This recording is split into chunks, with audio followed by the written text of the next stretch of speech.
বরাতের নামাজ কয় রাকাত, কি সূরা দিয়া পড়বেন, কি নিয়ত করবেন এবং 4 রাকাত সালাতুত তাসবিহ নামাজের নিয়ম সহ আজকে সব বলে দিব। আপনারা ভিডিওটি স্কিপ না করে না টেনে সম্পূর্ণ দেখতে থাকুন। আজ পবিত্র শবে বরাত, আজকের মাগরিবের পরেই আল্লাহ রাব্বুল আলামিন প্রথম আসমানে এসে আমাদেরকে ডাকতে থাকবেন, বান্দাদেরকে ডাকতে থাকবেন, বান্দা তোমার কি প্রয়োজন, কি লাগবে, টাকা দরকার আমি আল্লাহর কাছে চাও, সম্পদ লাগবে আমি আল্লাহর কাছে চাও দিব, সুস্থতা দরকার আমি আল্লাহ তাআলার কাছে চাও আমি সুস্থতা দান করব। আল্লাহ রাব্বুল আলামিন আজকে আপনি যা চাইবেন আপনার চাওয়াগুলো যদি হালাল হয় তাহলে আল্লাহ রাব্বুল আলামিন আপনার সমস্ত চাওয়াগুলো পূরণ করে দিবে। এই শবে বরাত কিন্তু আল্লাহ তাআলার কাছে চাওয়ার রাত, আনন্দ উল্লাস করার রাত না, ঘোরাঘুরি করার রাত না। তাহলে শবে বরাতে আপনি আল্লাহ তাআলার কাছে চাইবেন হাদিসের ভাষায় যেটাকে লাইলাতুন নিসফি মিন শাবান বলা হয়েছে, শাবান মাসের মধ্য রজনীর কথা বলা হয়েছে। আজকে হচ্ছে 14ই শাবান এবং আজকের দিন গিয়ে রাত্রেই কিন্তু 2025 সালের পবিত্র শবে বরাতের নামাজ আমরা আদায় করব ইনশাআল্লাহ। এই শবে বরাতে আল্লাহ রাব্বুল আলামিন সকলকেই ক্ষমা করে দিবেন, তবে 2 শ্রেণীর লোককে ছাড়া, 2টা কাজ 2টা পাপ যারা করে তাদেরকে আল্লাহ মাফ করবেন না, তাদের দোয়াও কবুল করবেন না। এর মধ্যে একটা হচ্ছে যারা শিরিক করেছে, যারা আল্লাহ তাআলার সাথে কাউকে সমকক্ষ করেছে তাদেরকে আল্লাহ তাআলা মাফ করবেন না। দ্বিতীয় ব্যক্তি হচ্ছে যারা হিংসা বিদ্বেষ অন্তরে লালন করেন বা করেছেন, এখনো যাদের ভিতরে হিংসা বিদ্বেষ আছে, আপনার দোয়া আপনার চাহিদা আল্লাহ তাআলা পূরণ করবেন না, আপনাকে আল্লাহ তাআলা ক্ষমা করবেন না। তাহলে এই 2 শ্রেণী ছাড়া বাকি সকলকে আল্লাহ রাব্বুল আলামিন মাফ করে দিবেন এবং যা চান আপনি আল্লাহ তাআলার কাছে আজকে কায়মন ওয়াক্তে চোখের পানি ছেড়ে আল্লাহ তাআলা আপনাকে সবকিছু দান করবেন। এই শবে বরাতের নামাজটা আপনি কিভাবে পড়বেন, কোন সূরা দিয়ে পড়বেন? শবে বরাতের নামাজ আজকে আপনি মাগরিবের নামাজ জামাতে অবশ্যই পড়বেন। মাগরিবের পরে 6 রাকাত তাওবির নামাজ আদায় করবেন। করার পরে আপনার কাজ থাকতে পারে, খাবার দাবার থাকতে পারে, সেগুলো শেষ করে এশারের নামাজটার জন্য জামাতে পড়ার জন্য মসজিদে চলে যাবেন। মা বোনেরা এশারের নামাজের জন্য মুসল্লায় বসে যাবেন। এশার নামাজটা পুরুষরা জামাতের সাথে আদায় করার পরে সুন্নত 2 রাকাত আদায় করার পরে আপনি বিতিরটা পড়বেন না, বিতিরটাকে সামনে রেখে আপনি এবার লাইলাতুল বরাতের নামাজ শুরু করবেন। লাইলাতুল বরাতের নামাজের নিয়তটা কি? লাইলাতুল বরাতের নামাজের নিয়ত হচ্ছে নাওয়াইতুয়ান উসালি আলিল্লাহি তাআলা রাকাতাই সালাতিল লাইলাতুল বরাত নাফলে মুতাওয়াজ্জিহান ইলা জিহাতিল কাবাতিশ শরীফাতি আল্লাহু আকবার। এইটা আপনি যদি বাংলাতে করতে যান তাহলে আপনি বাংলাতে নিয়ত এভাবে করবেন, আমি কিবলামুখী হয়ে লাইলাতুল বরাতের 2 রাকাত নফল নামাজের নিয়ত করলাম, আল্লাহু আকবার। এখন আপনি কোন সূরা দিয়ে নামাজ আদায় করবেন? আপনি যেই সূরাটা ভালো পারেন, যেই সূরাটা শুদ্ধভাবে পড়তে পারেন, যেই সূরাটা আপনার কাছে সহজ মনে হয় আপনি ওই সূরাটা দিয়ে নামাজ আদায় করুন। যেই সূরাটা আপনার কাছে সহজ মনে হয় আপনি আলাম তারা সূরা থেকে শুরু করে নাস পর্যন্ত যেই কোনো সূরা দিয়ে পড়তে পারেন। অনেকেই প্রথম রাকাতে ছোট সূরা পড়েন, দ্বিতীয় রাকাতে বড় সূরা পড়েন, এটা করা যাবে না, এটা কিন্তু সুন্নতের খেলাফ। প্রথম রাকাতে হবে বড়, দ্বিতীয় রাকাতে ছোট সূরা হবে। তাহলে আপনি যেই সূরা পারেন সেই সূরা দিয়ে নামাজ আদায় করবেন। কত রাকাত পড়বেন লাইলাতুল বরাতের নামাজ?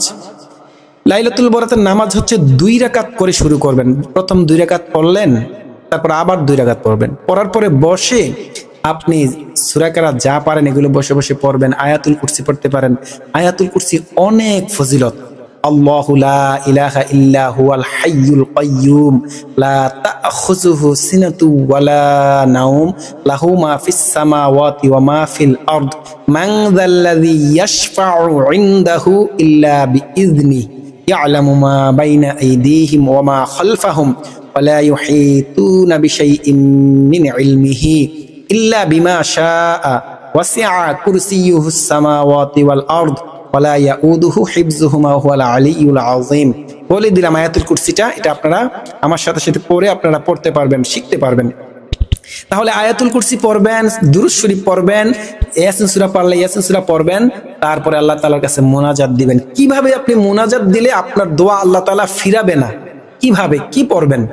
আপনি মুনাজাত দিবেন ইসমে আজম, আল্লাহ তাআলার কিছু নাম আছে, অথবা যে আপনারা অনেকে এটা পারেন যে লা ইলাহা ইল্লা আনতা সুবহানাকা ইন্নী কুনতু মিনাজ জালিমিন। এটা ইউনূস আলাইহিস সালাতু ওয়াস সালাম এটা পড়ছিলেন মাছের পেটে। এই দোয়াটা আপনি মুনাজাত দিয়ে কয়েকবার পড়বেন। পড়ার পরে আপনি আল্লাহ তাআলার প্রশংসা করবেন। আল্লাহ তাআলার প্রশংসা করলে আল্লাহ তাআলা প্রশংসা পছন্দ করে, ভালোবাসে। আল্লাহর প্রশংসা করবেন, আল্লাহ তাআলা তুমি পবিত্র, তুমি যেমন ছিলে তেমন আছো, তেমনই থাকবা, একমাত্র সমস্ত ক্ষমতার একমাত্র অধিকারী তুমি, সমস্ত সম্পদের মালিক তুমি। এই আল্লাহ তাআলার প্রশংসাগুলো করবেন।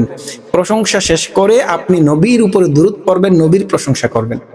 এরপরে আপনি আপনার চাহিদাগুলো, আপনার চাওয়াগুলো, আপনার যেগুলো আপনার প্রয়োজন সেগুলো আল্লাহ তাআলার কাছে চাইতে থাকুন। ধীরস্থির ভাবে, সুন্দর ভাবে আল্লাহ তাআলার কাছে মনটাকে নরম করে কোমল ভাবে আল্লাহ তাআলার কাছে চাইতে থাকুন।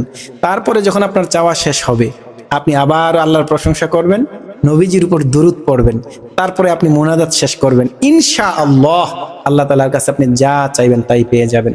তাহলে আপনি 4 রাকাত পরে মুনাজাত দিলেন, আবার 4 রাকাত পরে মুনাজাত দিবেন।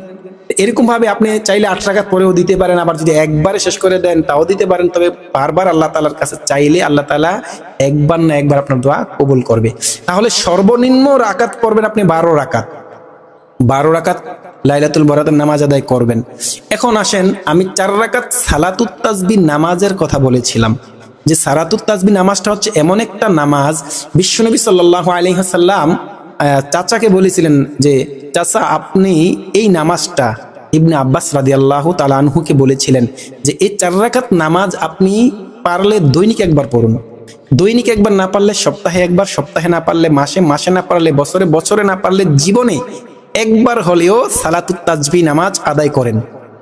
সালাতুত তাসবিহ নামাজ আদায় করলে আপনার জীবনে যদি পাহাড় পরিমাণ, সাগর পরিমাণ যদি গুনাহ থাকে আল্লাহ রাব্বুল আলামিন আপনাকে মাফ করে দিবেন। তো অন্যান্য দিন পড়ার সুযোগ থাকে না, কিন্তু আজকে সারা রাত্র যেহেতু ইবাদত করবেন, আজকে সালাতুত তাসবিহ নামাজটা আদায় করেন। কিভাবে আদায় করবেন, নিয়তটা কিভাবে করবেন? সালাতুত তাসবিহ নামাজের নিয়ত হচ্ছে আপনি বাংলাতে নিয়ত করবেন, আমি 4 রাকাত সালাতুত তাসবিহ, আমি কিবলামুখী হয়ে 4 রাকাত সালাতুত তাসবিহ নফল নামাজে নিয়ত করলাম, আল্লাহু আকবার। নিয়ত করে আপনি প্রথমে আল্লাহু আকবার করে নিয়ত বাঁধবেন। বাঁধার পরে সানা পড়বেন, সুবহানাকাল্লাহুম্মা ওয়া বিহামদিকা ওয়া তাবারাকা ইসমুকা ওয়া তাআলা জাদ্দুকা ওয়া লা ইলাহা গায়রুক।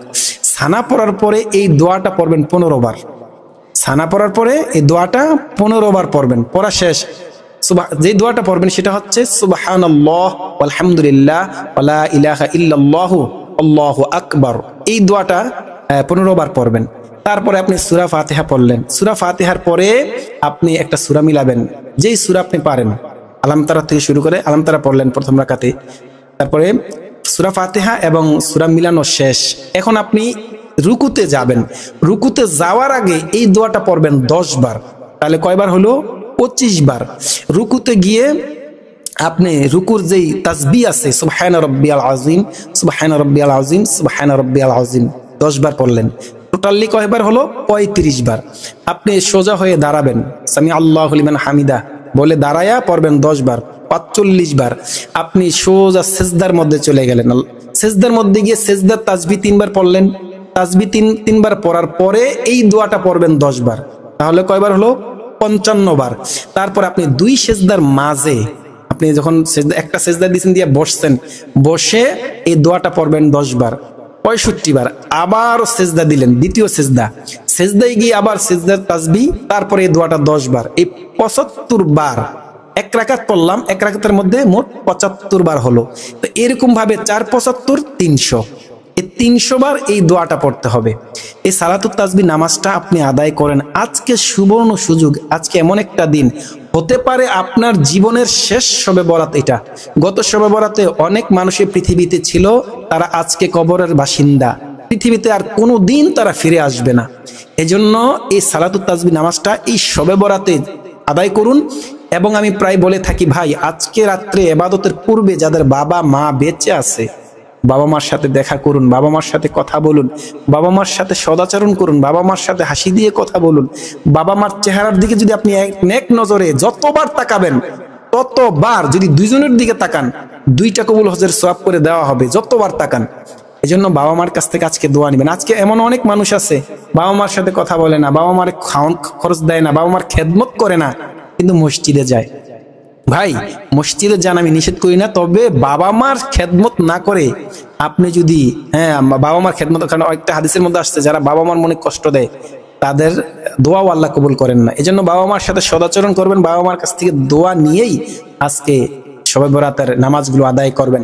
আমরা সবাই সবার জন্য দোয়া করি যেন প্রত্যেকটা মুসলমান ভাইকে আল্লাহ মাফ করে দেন। যারা অসুস্থ আছেন তারা বুঝতেছে যে সুস্থতা কত বড় নিয়ামত। আমরা দোয়া করি যারা অসুস্থ আল্লাহ পাক রব্বুল আলামিন তাদেরকে সুস্থ করে দেন। হসপিটালে যে সমস্ত ভাইরা পড়ে আছেন, যাদের আত্মীয় স্বজন হসপিটালে পড়ে আছে, যাদের মনের মধ্যে দুঃখ কষ্ট বেদনা, আল্লাহ রাব্বুল আলামিন যেন প্রত্যেককে সুস্থ করে দেয়, প্রত্যেকের সুস্থ জীবন দান করে। এবং আজকের এই রাত্রে আমার সমস্ত মুসলমান ভাইকে আল্লাহ তাআলা মাফ করে দেন। আমরা সকলের জন্য সকলেই দোয়া করব। আজকের জন্য এই পর্যন্তই। সকলে ভালো থাকুন, সুস্থ থাকুন। আসসালামু আলাইকুম ওয়া রাহমাতুল্লাহি ওয়া বারাকাতুহু।